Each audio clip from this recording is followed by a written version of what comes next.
Negro Hollow, Chapter 25.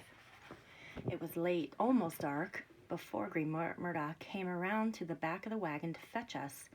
As he untied the canvas flaps, all I could see was one little stripe of yellow in the sky. Everything else was woods and darkness, soaked full of rain. "A dog bite my tail," I thought. I would never get us here. "You still in one piece, young and old?" Green Murdoch peered into the wagon. "The Negro Hollow is just down this road a bit, maybe a quarter mile. If you hurry, you can get there before it's too dark to see, I imagine." But Harrison was worse. As he slowly climbed out of the wagon, he was taken by a bad spell, and he could only lean against the side. Eyes closed, his hand clutching at the blanket around his chest. "I can't breathe in air," he whispered. "You," Green Murdoch said, pulling hard on my arm, "you run out of the hollow and you get some of them colored folks there. You tell them to hurry back here fast as they can. I ain't gonna stay here long with him." He looked up at the sky and shook his head. "I knew this was gonna happen. Too sick to even get out of my wagon. I knew this was gonna happen. Go on now, run." He gave me a hard push and I started down the dark road, my feet sloppy and unsteady in the mud and ruts. Didn't even know what I was running towards. I just ran. The road got narrow and more narrow until it was only 2 wagon tracks through weeds. Seemed like even those tracks were about to leave my feet and fade into the fields. "Ain't nothing here," my mind kept saying. "There's no Negro Hollow. What if Green Murdoch had taken the wagon and left you in the middle of the woods? White patrollers could be hiding out anywhere. Never gonna find your way back, even if you try." But then I saw the lights. Looked just like a flicker in darkness. As I got closer, I could see a patch of silvery gray houses. Most were leaning, one-room cabins, next to a few wooded framed houses, no more than a dozen in all. Feeling trembly as the leaves, I crept toward one of the houses. It had a square porch along one side. I set 1 foot at a time on the porch, keeping an ear toward the door. I could smell the sour, sharp smell of cabbage cooking, and it sounded like colored people's voices inside. It made me think of Lily making cabbage soup for supper. I raised my hand to knock, but instead, the door flew open in front of me, caught my breath and froze. A colored woman the size of Miss Catherine, maybe larger, filled the whole doorway in front of me. Her skin was pure black, the blackest skin I'd ever seen, black as an iron kettle. Holding the skillet in one hand, she stared down at me, eyes snapping. "I saw you from the window. Why you creeping around my house? You looking to take something that don't belong to you?" She raised the skillet as if to bring it right down on my head. "You looking to make mischief with all I own in this world? Answer me, child." My feet stayed stuck where they were, like I was nailed to the porch, and nothing but a small whisper came out of my mouth. "Green Murdoch, he told me to come here. Harrison got bad fever, and he said to come here." The woman narrowed her eyes until there were just 2 mean slits. "I don't know no Green Murdoch, and I don't know why he told you to come here," she said sharply. "Get off my porch and don't come calling around here no more. I don't care if there's no colored poor folks." The door slammed shut, and there was the sound of heavy footsteps walking away. The tears that had been holding back came spilling out faster than I could stop them, whole rivers of tears. And then I heard a window open near me. There was the scraping sound of someone nearby pushing up a window frame slowly and careful-like. It whispered through my mind that maybe this woman was going to aim that skillet at my head. But instead, a voice called out into the darkness. "You there, child?" The voice said real low. "You go 3 doors down. They take you there. Go round back, knock twice, and then twice again. Twice again, don't forget." Then the window scraped closed, and when I looked around, I couldn't see a soul anywhere. Shiver went clear through me. I wanted to leave the Negro Hollow right then and run back to the road to Harrison and Green Murdoch. Didn't want to go creeping around the tumbled down houses no more. But you don't come back to white folks with empty hands, and I knew that. If they tells you to do something, you do it. So I crept toward the third house in the Negro Hollow. It was small, white-painted house, set in dirt yard like all the others. Go around back, the voice had said. So I slipped around the side of the house, keeping close to a row of bushes. There was a flickering lamp in the back window, enough light to see that the stone steps in the back were empty and swept clean. A broom leaned against the side of the house as if they had just finished sweeping. It made me jumpy to see how everything was neat and new, like the people inside were just waiting for someone to come, pay them a visit. A colored woman's voice was talking inside the house, and a man's voice came now and then, only I couldn't tell what they were saying except for a word or two.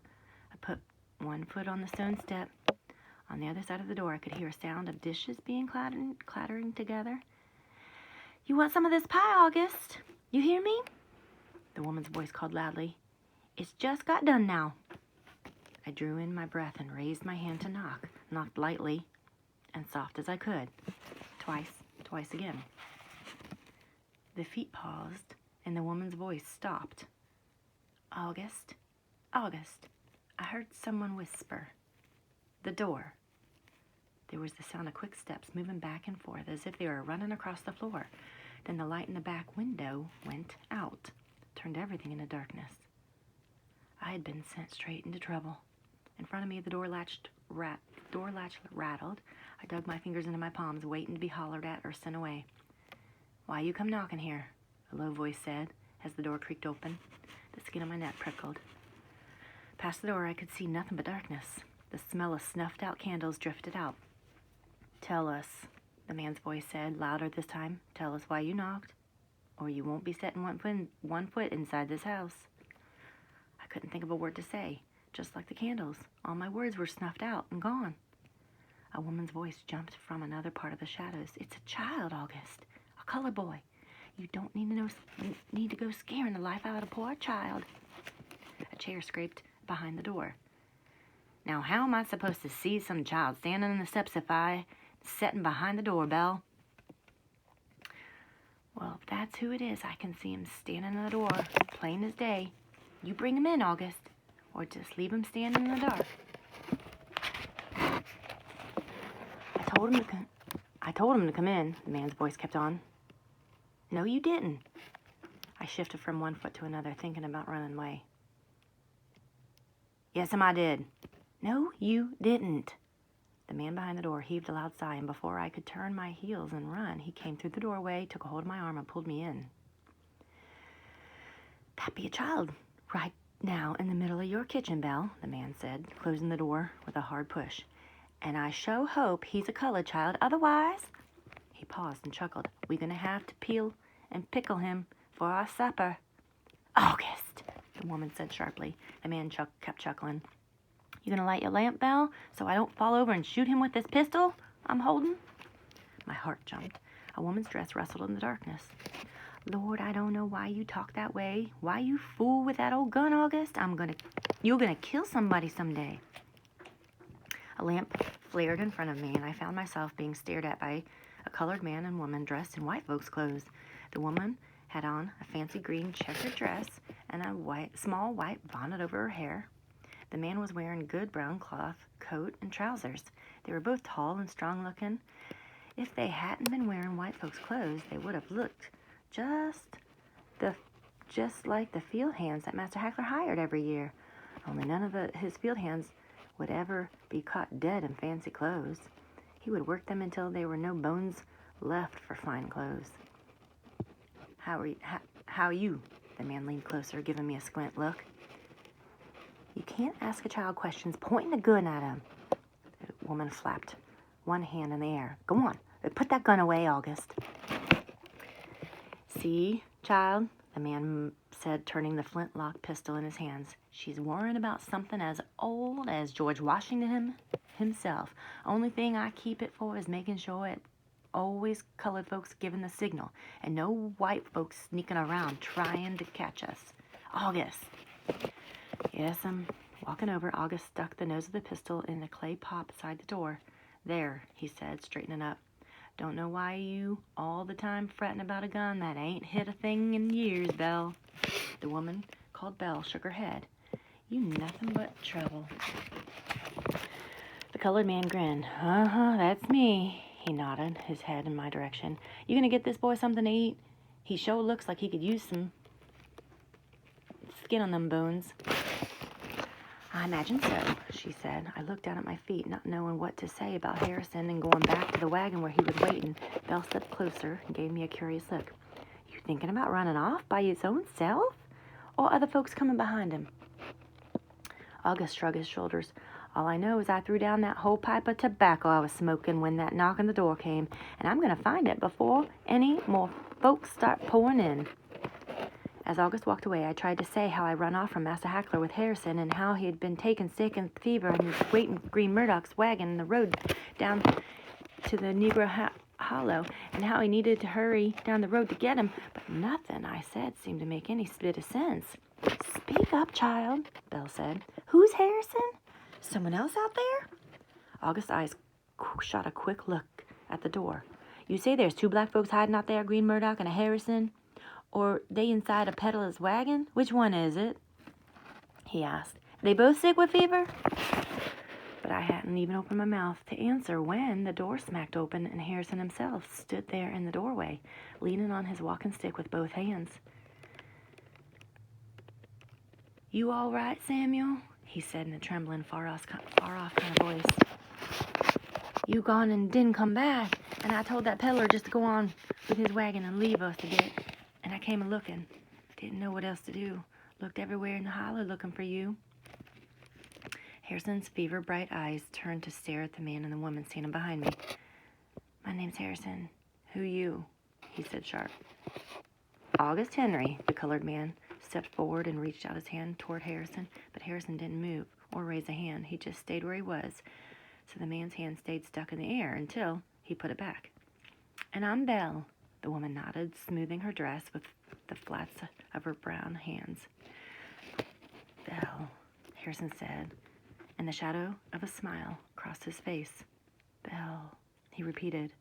Then his eyes slid closed, and his body seemed to fold up on itself. Before any of us could move, Harrison's walking stick clattered out of his hands, and his whole body crumpled to the floor. Belle, he whispered, and lay still. The truth is, I fell to the floor too because I thought Harrison, who had looked after me my whole entire life, was dead. Chapter 26. Red Stars in a White Sky. Harrison had the lung fever. After they had carried Harrison to the upstairs chamber and covered him with blankets, Belle came back to the open door where I was still holding Harrison's walking stick and staring out into the darkness as if I had turned to a piece of stone. He run away with you? She asked quiet. Yes'm, I said, not turning around. You run from Kentucky? Yes'm. Belle said that they had seen the lung fever before in other runaways that had come through. She said it was from being out in the damp woods in the chill of night too long. I remember sitting in that old tree in the downpour when Master Hackler had been looking for us and sleeping in the woods because I had gotten us lost, making Harrison pull himself out of the shallow river when I was feeling mad. We won't die but once, he had said, driving his walking stick into the ground. Nothing you could have done or not done, Belle said, as if she could see all my thoughts in my mind, plain as day. Some come down with the lung fever, but some don't. I looked at my hands curled around the top of the walking stick and thought about Harrison's hands. He gonna get well? Well, now, Belle said real quiet. Some does, yes. But your friend's got the fever awful bad. Worse than we've seen in a long while. Me and August, we've seen a lot. I knew about the way her voice trailed off. She cast her eyes down, that she meant Harrison's fever was bad, bad, bad. That I couldn't be expecting anything good to happen. But somewhere inside me I did. I know I did because my eyes were as dry as salt, dry as bones. You don't cry unless someone is dying or dead. Belle wiped her hands on her apron and told me she was going to mix up some brandy and egg for Harrison. Why don't you close that door and come on in and help me, Samuel, she said, trying to make her voice nice and pleasant. Is that your name, right? Samuel? No use standing there. She reached over and pushed the door closed. Looking out into the darkness like that, you ever hear of brandy and eggs for fevers? Where you come from? Belle moved toward the kitchen table. "No, ma'am," I said, thinking about Lily's fence grass tea. That's what she always did for fevers. She would put fence grass in water to boil over the fire, and she would stand there stirring and tasting until the whole cabin smelled sharp and green as the outdoors after a hard rain. Brandy and eggs is my mama's old remedy. She was a slave in Maryland, and one day her master just set her free. Belle reached into the basket of eggs onto the table, pulled out 2 and cracked them inside the bowl. He said, "Eliza, you free," just like that. The yolks slid into the bowl, and Belle poured in brandy from the stoneware jug. "I was born a free person, and my brothers and sisters all free too. Imagine that. We just about the luckiest folks in the world, I suppose." Seemed strange to hear a colored person saying they were free. I had never heard of any black folks who called themselves free before, not on Master Hackler's farm. Only person who was almost free, I figured, was the colored blacksmith who could come and go from farm to farm and who was allowed to read. Belle stirred the bowl fast, sending yolk and brandy flying. "My mama, she's still living in Philadelphia, where she went after they set her free. She's about the same years old as that man that was with you." There. Belle lifted the spoon to her lips and took a taste. I put all my faith into her doctoring. If the brandy and the eggs don't do what they're supposed to, well, then the Lord has other plans, and that's what she would say. You just can't fool the Lord. And that's exactly what we tried to do. Me and Belle, and sometimes August, sat beside Harrison, spooning brandy and eggs into his mouth and pressing cold cloth onto his skin hour after hour. Another little while or so, we gonna get his fever starting to go down, Belle would say, giving August a look. "Don't you worry, Samuel." But Harrison's brown skin stayed hot and dry as sun-baked field dirt, and the water trailed off him as fast as we put it in. "Tell me about Harrison and the place you run off from," Belle would say. She would try to cover up the uneven trembling and sound of Harrison's breathing with question after question. "Was Harrison the one who raised you from the time you was a baby? What work did he do on Master's farm? How many slaves did your master keep? What did your master grow in the fields? Corn? Tobacco? Is the corn as tall as it is in Ohio, as it is in Kentucky?"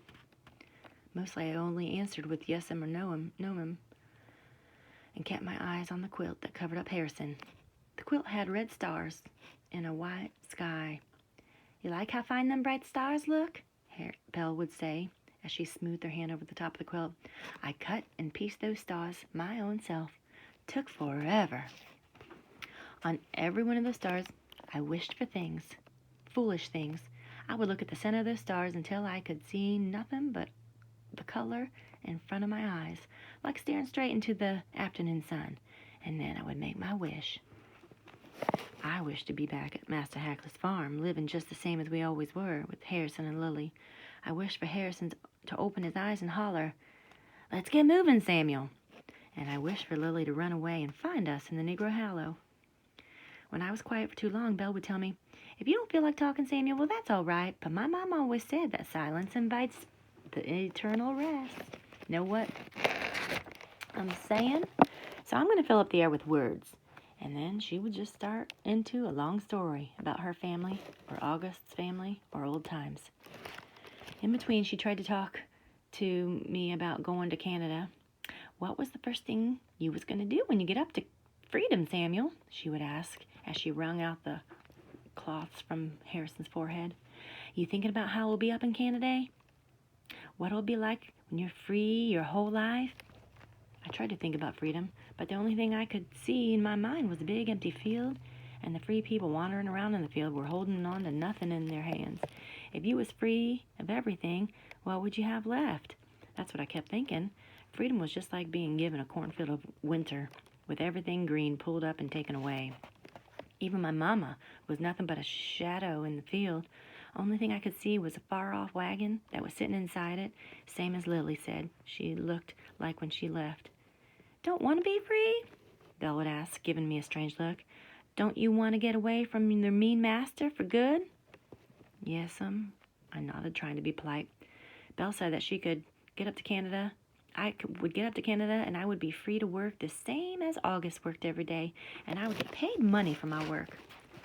August looked at something called cars. Not carts, he said, cars. Every morning, before the sun up, he walked to the white town of Hillsboro with 2 other colored men from the Hollow.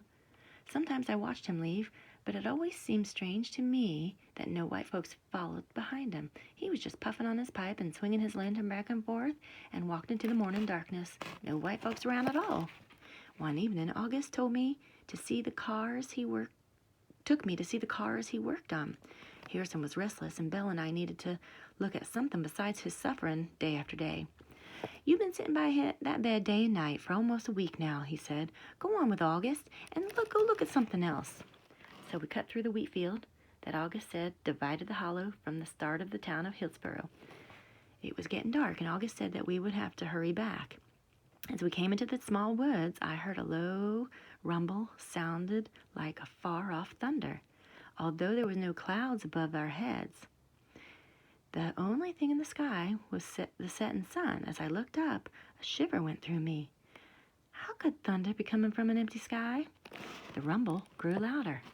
My eyes darted back and forth in the woods we just walked through. You hear something? I said to August, trying to keep my voice as calm as water. But August just leaned his head back and laughed. You never heard that sound of an iron horse before? He chuckled. You in for a real surprise. My heart pounded. Lily used to say that the devil thundered through the sky at night on the big horse, looking for people's souls to steal away. Just like that, she would snap her fingers. You do something bad, you sitting on the devil's horse, gone. There, August said. Look. I pulled in all my breath. Coming across the field in front of us was an enormous black cook stove, big as a house. Black smoke poured from its wide chimney. Parts and wheels on the side of the cook stove moved without any hands touching them, and a loud bell clanged back and forth by itself. August shouted to be heard over the thunder. Nothing to be scared of, right? Ain't this something to see? Behind the stove came a whole line of houses and sheds flying on wheels. August pointed and hollered at those were the cars he loaded every day. I could see white folks' faces inside some of them rolling cars, and my heart thudded. What would happen to those poor people? Had they done something wrong? And then the iron horse was gone.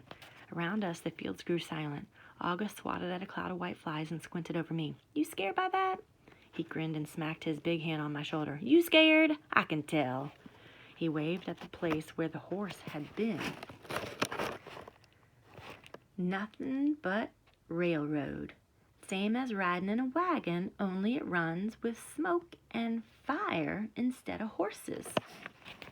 Never heard of those kinds of wagons before.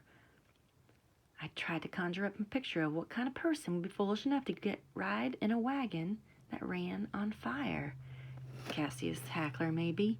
He took the horses sometimes and rode them near to death. August paused and looked at me. Runaways, they hide in them cars all the time and takes them north. After I sneak you into Hillsboro at night, you slip into one of them railroad cars and you's going to be free. Clear in no time. Can't travel no faster than that. I stared at August. You say me and Harris going to ride away in one of them? Well, now, August said. He stooped over to pull up field grass. Might be. Could be. He stuck the grass stem in his mouth and chewed slowly. Or, might be you going to have to go by your own self. Might be we can send Harrison by the cars later. How about that? Ain't going north without Harrison, I said over my shoulder. I started back toward the hollow, as if August might be thinking of putting me on that railroad right now. He gets well, we gonna keep walking to Canada. We got things all figured out. But when we got back to the house, Belle was waiting for us at the door. She held a melted down candle in her hand, and curls of brown hair stuck out from under her white cap. Harrison's been out of his senses, she said in a tight voice. I don't know when you was coming back, and he's been going on, something terrible. I flew past August and Belle up the stairs. Harrison was lying in the bed. His hands twisted and untwisted the quilt that covered him, as if he was trying to wring the stars right out of him. "That you?" he said, his eyes staring strange at me, as if he didn't know who I was. Running his tongue across his lips, which were split from fever, he whispered something.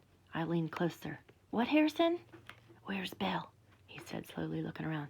Belle and August were standing in the doorway, but Belle shook her head. "Don't matter what you tell him, he's not asking for me. He's wanting to talk to somebody else named Belle." Belle and August Henry is taking care of you," I tried to tell Harrison. "You've been sick with lung fever." But he just glared at me. "I ain't sick," he snapped. "I'm asking for Belle, you hear? Now you tell me where Belle's gone. Where are they taking her?" I tried to remember all the gone folks that Lily used to talk about when we were working.